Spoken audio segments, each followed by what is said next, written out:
So this is the color palette I've been using. Let's turn it around so you can see a little better. I don't usually lay it out like this, and I'll show you what it really looks like. And that is a fluid acrylic, and that's why it's running so crazy.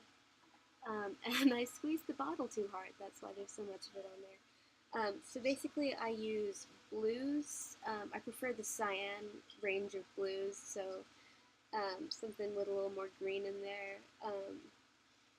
So say like a phthalo blue, but I would choose the green shade as opposed to the red shade. And then instead of a harsh orangey red, like a cadmium or a naphthol, I like to use pinkish sort of magentas, because I'm working with a CMYK palette, so that requires, if I only use 3 colors in here, which is often what I do, I'll go with this one, which is cyan, this one, which is quinacridone red light, also known as medium magenta, right here, it's pink.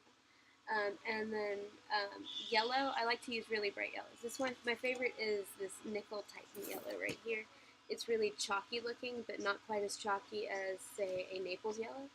This is Naples yellow right here. That's sort of more of an earthy tone. That's probably the most earth tone shade that I use in my palette. I try and stay away from ochres and siennas. I don't really see a need to use them with what I'm trying to do. And then I use black and white. This is intense black. This is titanium white. Zinc white is better for mixing, but I actually don't like to mix white into my pigments because that desaturates them a lot. So I just use brighter colors, such as this really beautiful bright yellow. So I'll mix all of those with some kind of glazing medium. This is the one I used to use for a long time, and I've bought this over and over again. This is really great. It's kind of like thinning your acrylic paint down with water, except it doesn't compromise the integrity of the paint and the integrity of the pigments, so it holds its body.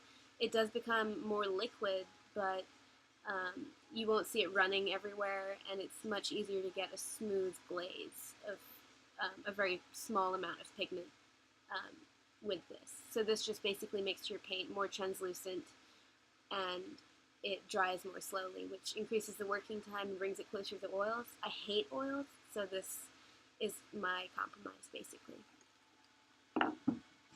Another thing you can use if you just want to slow down the drying time is retarder. This is basically, I think, glazing medium without a polymer medium in there. So the glazing medium contains retarder.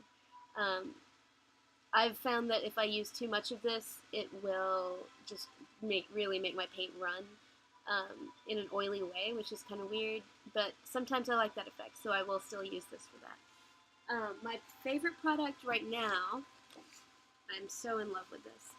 My manager at work, this is his favorite thing, and so I finally just kind of tried it out, and it is so awesome.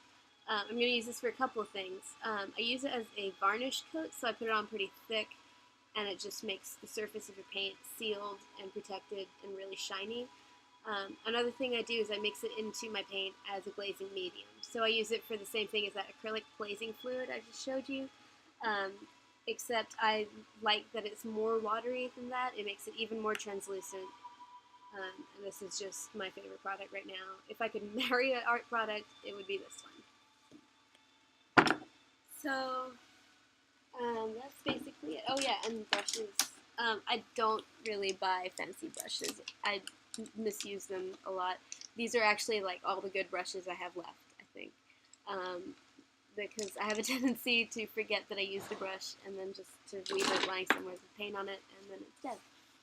So I try not to buy brushes that cost more than like $1, and that's fine. That works out for me. Okay, and I told you that my palette usually doesn't look like this when I start out. Just to prove that fact, here is one of my palettes from a previous painting. It turned out really cool. Look how covered it is. I use disposable palettes, and sometimes I keep them just because they turn out looking really nice. I think I actually folded this in half a couple times before I put it away, because I just liked how the colors had mixed with the medium on there. So it's almost like a painting in itself. this, as a better example, this is a real palette that I was using for this exact same painting that I'm working on right now. So when I'm just kind of painting, I will, like I already know the colors that I want to use. I don't need to lay them all out, and it's actually kind of wasteful for me to do that because I don't necessarily use them all at once. I just wanted to show you the colors I tend to use because my palette choices are kind of important to my process right now. But this is what my palette will actually look like if I'm working without anybody seeing it. So like, I'll put down a bit of pink wherever I need it. If I run out, I'll just put it down somewhere else. And it's acrylic, so it dries really fast. I can just put it down on top. All the shiny stuff here is the result of that amazing glazing medium that I was raving about a second ago.